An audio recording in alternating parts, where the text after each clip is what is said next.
afternoon. Let me start by saying again that we pray for all of the victims of the Key Bridge collapse and also all of their families. Our state has been grieving for 3 weeks, but for these families, I know it has felt like an eternity, and we are praying for their eternal peace. Nuestro estado lleva 3 semanas de duelo, pero para estas familias lo han sentido como una eternidad. Estamos orando por su paz. I also want to recognize our first responders and all of our emergency personnel who have been working around the clock on this 24/7 mission. We thank you all. And today, I will provide updates on the 4 directives that I've issued to our team. The first, we need to give closure to these families. Second, we need to clear the channel and open vessel traffic to the port. Third, we need to take care of all of the people who have been affected by this crisis. And fourth, we need to and we will rebuild the Key Bridge. Now first, on providing closure to the families. You all know that Maryland State Police recently recovered one of the missing victims. And we hope that everyone will respect the request of the family for privacy during this difficult time. In this moment, our ask is simple. Let's not lose sight of our humanity. Because weeks ago, we lost 6 Marylanders. We lost 6 sons, brothers, fathers, and we will stop at nothing, and we will marshal all possible resources to make sure that we will help to support these families and give them peace. And I want to thank members of the Maryland State Police because they never lost sight of this mission. Even as our lift operations continue, bringing closure to these families remains a priority. And our Director of Immigrant Affairs, Adriana Lee, has been in direct and constant contact with all of the loved ones of the victims. She speaks to the families and their loved ones who are missing every single day. And Adriana, I just want to say, on behalf of all of us, thank you. Now, we currently have 30 members of state government who are assigned to helping these families in their hour of need, and that work will continue. Second, on clearing the federal channel and opening vessel traffic to the port. I want to put our progress in a sense of perspective. This operation started 3 weeks ago today, when we all woke up to realize that that bridge had fallen. And in total, we have moved around 1,100 tons of steel. That 1,100 tons of steel is 5 times the weight of the Statue of Liberty. And through it all, we have not had a single injury on the job. 3 weeks, 1,110 tons of steel, no injuries. This is an absolutely remarkable achievement. And I want to commend Unified Command for working both efficiently and also safely.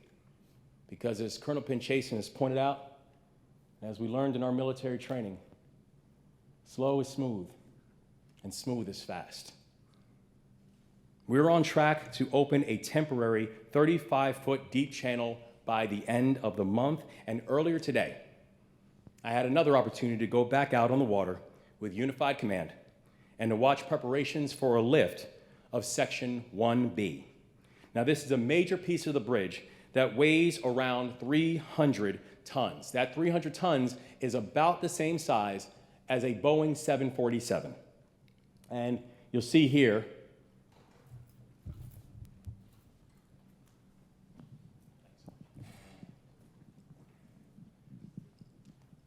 so you see here, this is the piece that we're working on removing. And when you look at the size and the enormity of what it is in terms of the operation, you see it's imperative for us to be able to accomplish the larger mission that by the end of this month having that 35-foot channel opened, and then by the end of May being able to have the full channel open. This here is actually one of the pieces that was blocking one of the core arteries that we have for it. If we can go on to the next slide, one of the amazing things is that this is the crane here that's doing the pull operation. That in order to prepare, you had to have personnel, and just for an understanding, we have over 370 people who are working on this operation. That's Unified Command. And if you look at the amount of assets that we now have in the water, currently as we speak, there are over 80 assets that we have in the water. That includes boats, cranes, the barges, etc.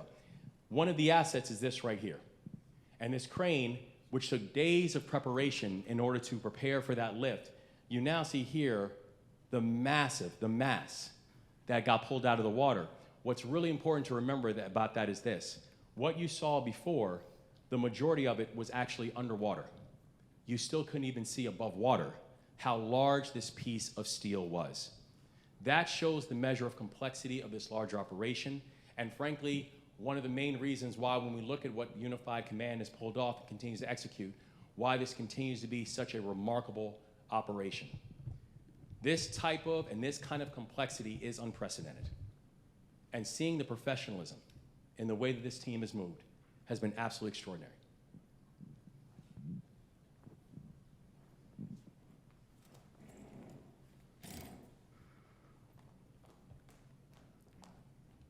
So while we are excited to report this kind of momentum that you've seen here, the thing we also know is this: the road ahead is still long. There are still many lifts that will be performed, but the same type of caution, the same type of professionalism, the same type of certainty that this type of lift that was needed for this type of lift, that is the same type of focus and the same type of expectation that will go into every single lift that takes place. Now, third, taking care of our people. On Friday, our administration launched a worker retention program through the Maryland Department of Labor. And the program is designed to help companies avoid layoffs in the wake of collapse. And as of this morning, we have already awarded grants through this program totaling $525,000. And these grants will help around 150 workers stay on the job. So if your business is at risk of laying off workers because of the Key Bridge collapse, we ask you to please visit labor.maryland.gov for more information. We are here to help. And last week, we also had the chance to launch a new website, a centralized state website that will serve as a central hub for Marylanders in search of federal and state and local support. So, if you're a business that has been affected by this crisis, our state is here to help you.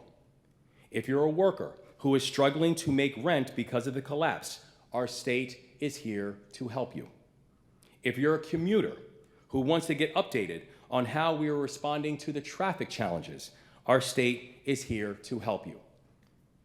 This type of centralized website is a central hub for you to get the information that you need and to show that our state collectively is here and has your back. So please go to response.maryland.gov/bridge to learn more. response.maryland.gov/bridge to learn more. And I'm also happy to report that our 3 permanent Maryland resource centers have helped a combined 264 Marylanders since they have opened. The Small Business Administration has also approved loans totaling $1.6 million to Marylanders who have been affected by this crisis, and I want to thank the Biden-Harris administration for their support and their leadership in this effort. They have been with us since day one, and we are grateful. Now, fourth, on rebuilding the Key Bridge. Last week, our congressional delegation introduced bipartisan legislation in the House and the Senate to ensure the federal government covers the cost of the rebuilding. I visited Capitol Hill last week to speak with leaders of of both parties to get it done. I'm going back again this week to speak with leaders from both parties, because you cannot have a fully functioning Port of Baltimore if the Key Bridge is missing. The Key Bridge is not about nostalgia. It's about necessity. And we need to take action now. So I assure you, we are going to also hold responsible parties accountable after a thorough investigation into the cause of the collapse that has concluded. Accountability is imperative in this moment. But to achieve all these goals, we've got to be able to work together. And while I know that many have grown cynical to the notion of bipartisanship, I'm confident in the ability of the U.S. Congress to come together in this moment. The reason I'm confident is because I've seen it happen here in Maryland. Because just today, we are joined by several state lawmakers, past and present, and all Republicans. When the Key Bridge fell, we received outreach from people all over the state who did not start with mentioning their political affiliation, who did not start talking about what party they represent, who just simply called up and raised their hand and say, how can we help? That's the power of this moment. They just simply said, how can we support and how can we serve? This is not a Republican crisis. This is not a Democratic crisis. This isn't only a Maryland crisis. This is a national crisis. And the solutions that we come to, they will not be partisan solutions. So just days ago, I signed the Port Act into law. That legislation is going to help people and businesses that have been affected by the collapse, and it is not lost on me that the Port Act was led by both Democrats and Republicans, and I'm honored to have one of the sponsors and the leaders of that bill here today, Senator Sailing, who sponsored legislation. Thank you. And Senator Sailing is a lifelong Republican, as he reminds me all the time. I'm grateful for your leadership, my friend. I want to thank you and thank all your colleagues. I want to thank the minority leader who ensured that we could get legislation through and know that party affiliation was not going to slow nor stall. And also, I'm grateful to be standing here with former Republican Governor of Maryland, Bob Ehrlich, one of my predecessors. And I know the Key Bridge is deeply personal to him because it was his district in his time in the General Assembly that was affected. When he goes out and he takes a look at the collapsed Key Bridge, it's not foreign to him. As we go out and talk to the workers who are now impacted by this crisis, they are not foreign to him. As we go out and talk to the commuters who are now having to find ways to navigate around to go from where they live to where they work, to where they live to where they worship, to where they live to where they go to school, they are not foreign to him. As we're talking about all the truckers who now are not able to get from point A to point B, where the end point becomes the Port of Baltimore, none of them are foreign to him. And I'm so thankful that just a few days ago when I reached out to Governor Ehrlich and I asked him if he'd be willing to help, his answer was an emphatic yes. Governor, I appreciate you more than you know. Our state is going to be better because this is what it looks like to be Maryland tough and Baltimore strong. Our state's going to be better because collectively, the remarkable work of Unified Command, the remarkable work of local leaders, the remarkable work of federal delegation, the remarkable work of our General Assembly, both Democrats and Republicans, that this is a moment when people step up and said, mission first, people always. So, the thing that I ask the members of Congress is this. Please pay attention to what we're seeing up here. please pay attention to today. We will be spending the next days going to Capitol Hill, and we will be meeting with any and every member of Congress, all 535 if we need to. And the ask is just simply going to be, the ask is simple. We're going to give you an invitation. I ask you to come to Maryland. I ask you to come up time and spend some time with our congressional delegation. I ask you to come spend time with members of the General Assembly. I ask you to come spend some time with me. I ask you to come spend time with members of our team. I ask you to get on the water, and I ask you to see it firsthand. I ask you to get a clear understanding of what it means to see a ship that is the size of the Eiffel Tower, that is the weight of the Washington Monument, that's sitting in the middle of the Patapsco River with tens of thousands of tons of steel either sitting on it or sitting in the bottom of the river. Come see it for yourself. And we've already had members of Congress going from Florida to Washington show up to see the wreckage. And we want to keep on inviting more. We are ready and we're willing to work with anyone and everyone to get this done, because that is the only way forward. So in a moment, I will turn it over to Governor Bob Ehrlich, and also following him, we are joined by Admiral Watson for Unified Command, Maryland State Senator Johnny Ray Salem, and Baltimore City Mayor Brandon Scott. And I want to thank all of our partners for their tireless work in making sure that we get this right. So, Governor Ehrlich, thank you so much.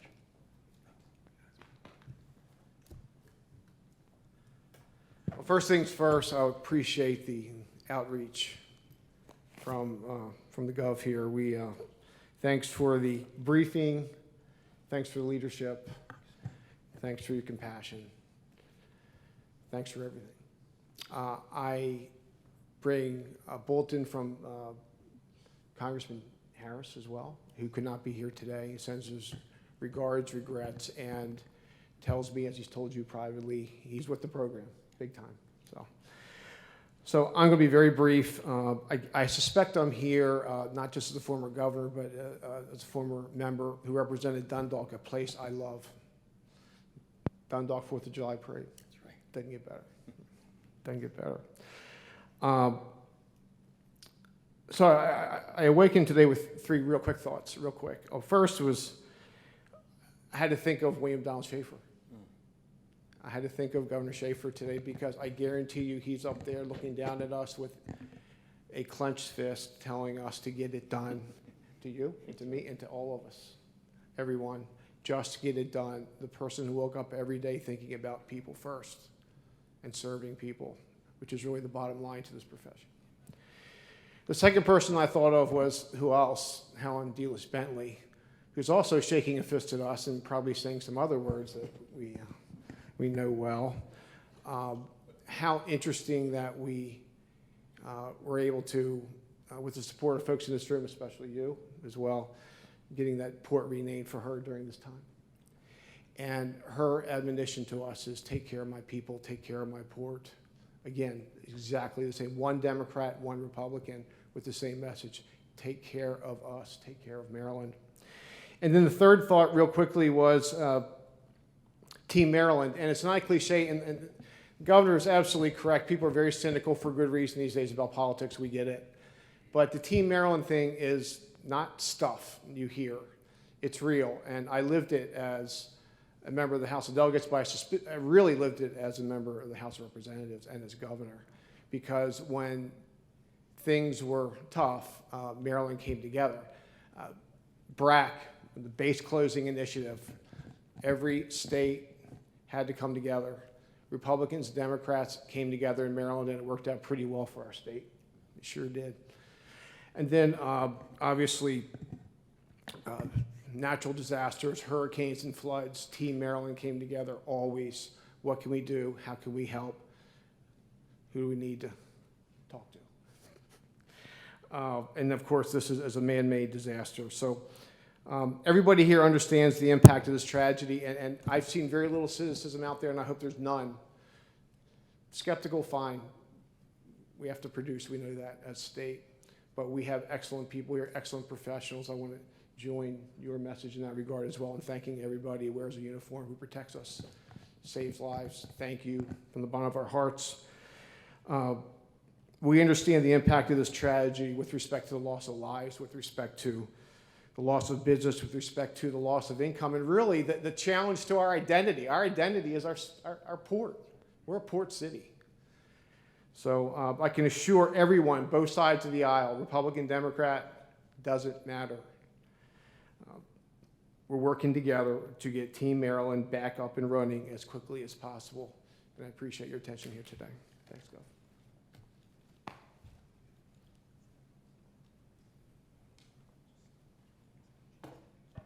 Thank you, Governor, and Governor Ehrlich as well. Thank you. And good afternoon, everyone. I want to first begin by extending our heartfelt condolences to the families, friends, the loved ones of all those that were lost. The Unified Command, for its part, continues its work daily to support this great community, this great state, and our country by working diligently to restore navigation, to restore the flow of commerce within this vital port. In so doing, we remain focused on several key priorities. One, we're focused on reopening the Deep Draft Navigation Channel. Colonel Pinchason has been doing a great job, a remarkable job, detailing those efforts. Thank you. For my part, I'd just like to highlight that on this past Sunday, we were able to remove a large segment of the bridge, a previously submerged segment of the bridge that weighed over 400 plus tons. And as you heard the governor allude to, we are actively removing yet another submerged segment of the bridge. Our team is doing tremendous work, and so we remain on schedule. Another key priority is removing the ship. We continue to remove containers and debris from the bow of the ship, which will allow us ready access to a portion of the bridge that is lodged against the bow of the ship. Removing this piece will be critical to refloating and removing the ship, and we continue to make good progress in so doing.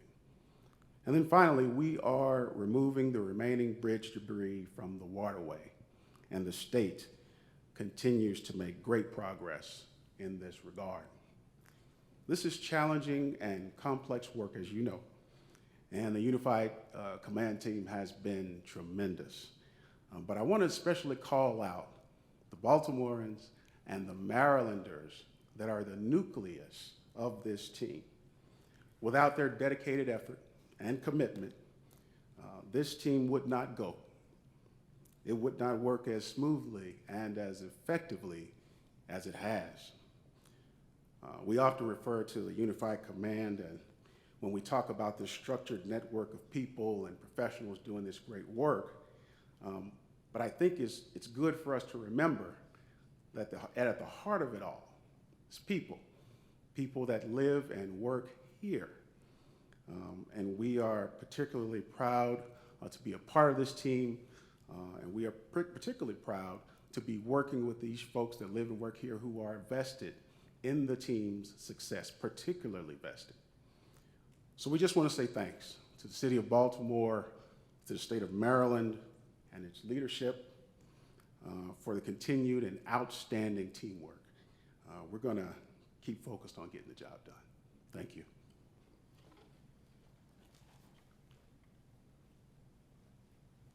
Thank you, Governor. Good afternoon. Afternoon. I'm Senator Johnny Ray Salling. I'm the district senator in Dundalk and Essex. And I first and foremost want to thank the governor, Governor West, and Lieutenant Governor Moore for this opportunity to speak. I'm not here speaking alone. We have other delegates, we have leaders and senators that are here as well. We have great leaders because we see the importance of what's going on right now. Just to let you know, this affects me in such a personal way. I worked at Bethlehem Steel for 26 years as a steel worker. I have family that work at the Port of Baltimore. I have other friends that I know that I've known for a very long time, and it's affected them greatly. But at the same time, we've lost lives, as the governor and others have said. And our prayers are with them and their families. I've had a brief opportunity just to speak with them with an interpreter, and I thank that opportunity. But I want to say, more than anything, that we're there for them. When we had the bill, Senate Bill 1188, for the Port Bill, the Port Act, the leadership rose up to the occasion. And they did exactly what they needed to do. They spoke for the people. They did and they act for the people. They just didn't do it just for their actions, but they did it for the deed. It was the right deed to do. Now, the workers, they will get not just unemployment, but they will get more pay to help them out for their bills, for their house payments, for groceries. We also are going to help those that have lost.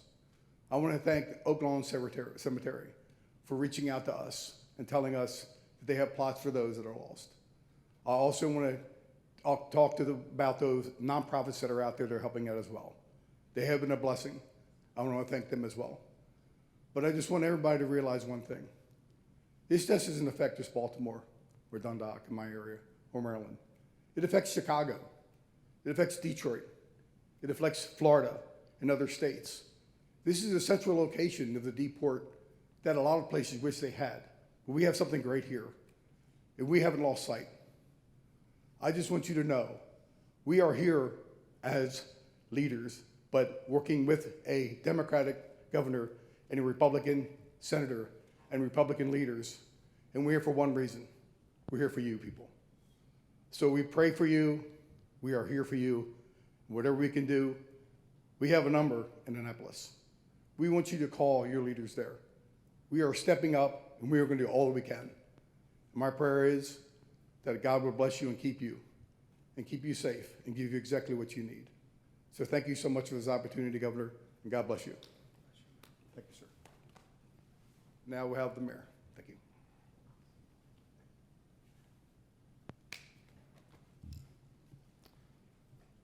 Good afternoon, Governor, Madam Lieutenant Governor, senators and delegates, and thank you all for being here and continuing to bring attention to this work as our city, state, region, and country continue to overcome the impact. Yesterday, we always know, I start off by saying, of course, that our first and most important thoughts are going to be with those families and the prayers for them as we will continue to uplift them. A Marylander was brought home to their family who have been waiting for 3 weeks to be able to start closure and healing. The city of Baltimore grieves with them, and we will forever continue to support them, work with them, and aid them in whichever way we can as they grapple with this huge loss that they have suffered. This recovery will bring a great deal of comfort to them, but we all know that that pain and grief will continue to weigh heavy on that family and our entire community, but them most specifically for the rest of their lives. And there remain 2 families still waiting for their loved ones to come home. I know that every member of the best unified command team that I ever have seen at the state level, local level, federal level, and my counterparts in Baltimore County and Anne Arundel County is determined to make sure that every single family gets this closure, and will do everything in our collective power to ensure that that happens. And you can see that we are continuing to support these families directly and indirectly. The fund, Mr. Governor, that was set up by the Mayor's Office of Government Affairs, or MEMA, has now reached more than $650,000 into it. These funds are available to the families to cover immediate needs. MEMA continues to work alongside the Governor's Office, Baltimore County, Catholic Charities, Esperanza Center, and CASA to provide case management and immigration legal services to the families. I want to take this opportunity to thank those nonprofits for their partnership and commitment to supporting the victims, families, and survivors. I will also note that our efforts to support workers and businesses impacted will continue. Yesterday, the applications for the wage subsidy program being conducted by the Mayor's Office of Employment Development opened. Businesses can now apply at MOED's website at oedworks.com or contact wage subsidy at baltimorecity.gov via email for assistance. Our commitment to this effort is not and will never waver. We are committed to this effort for as long as it takes to rebuild our city stronger than before and until that bridge is rebuilt. We will continue to be resilient, and I want to thank every single person, business, nonprofit, and partner across the city and the state and the country who has helped and remains committed to helping doing this work. I also want to continue to thank the partners and the leader of Unified Command and Governor Moore, our fabulous congressional delegation, and all of our counterparts in local government. And I think I would be remiss if I didn't say that you hear me say all of our counterparts, not our Democratic counterparts, not our independent counterparts, not just our Republican counterparts, all of us, because a tragedy of this magnitude never was and never will be as long as there's breath in our bodies to be about party politics. This is about the lives lost, the impact that is being had to Baltimore, to Maryland, to this country, to the world. And we all have a duty to work together to make sure that we rebuild Baltimore back better and stronger. Thank you very much, Mr. Governor.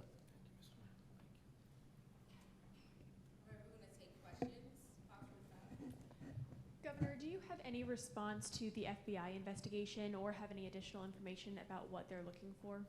No, the FBI is conducting in independent law enforcement activity right now. We were in close touch with them prior in terms of the notification that they would be boarding the vessel. We are going to be working in full partnership, and we'll provide them any assets or supports that they need during the investigation. But we also know it is an independent law enforcement case at this point. Any other questions? I do, yes. Okay. And then as far as the containers, how many have been lifted off and how many more do you have to go? So we now have 40 containers that have been lifted off. We know right now that there are still more to go, but part of the question becomes the weighing of the vessel. As we are continuing the operation, part of the reason for the lifting of the containers off of the vessel is because it's for the eventual refloating that will take place. And so right now, while we have 40 of the containers that have been removed from the vessel, we know that the operation of continuing to analyze and then continue to reanalyze where we are will continue until we have the vessel refloated. Any more questions? Hi, Paul Gessler with CBS Baltimore.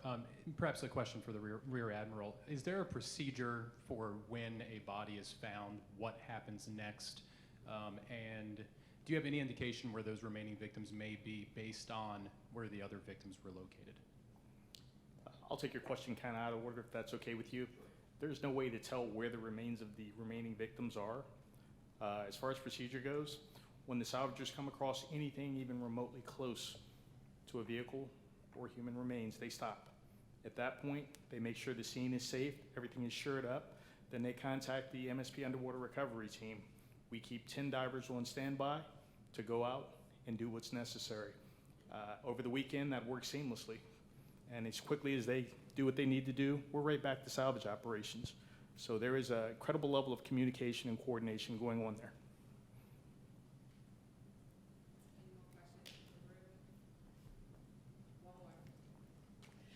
This might be a question for Mayor Brandon Scott, but for the money that has been raised for the families, have those families begun receiving that money yet? And if so, in what way? So I think I'll just say that the families know how they can receive those funds and what they can receive those funds for. But as we said earlier, what I think we have to avoid is talking about exactly how other families are receiving those funds and what they're doing it for at this time. We want them to be able to pull down those funds and do what the things that they may need to do, which may be anything from food that they need to eat, bills they need to pay, funeral costs, but we have to be respectful of their privacy and allow them to do that. But we'll make sure, and there'll be accounting measures to make sure that every dollar that's going exactly to the people who it's supposed to go to, and that's them. I'll take one final question if anyone has it. Maybe I missed this, but you said 40 containers have been lifted. How many are left? Well, there were 4,000 containers that were on the Dolly when the Dolly began its initial embarkment. But there won't be a need to remove every single container before refloating the vessel. The whole point of removing of the containers now, and again, the containers when they're empty can range from upwards of 1.5 to 2 tons each container, and the Dolly had 4,000 of them on it. So there will be no need to remove every single container from the Dolly. The point is removing enough that as we remove the truss from the Dolly, and then you can have a refloating of the vessel, that you can then do that safely.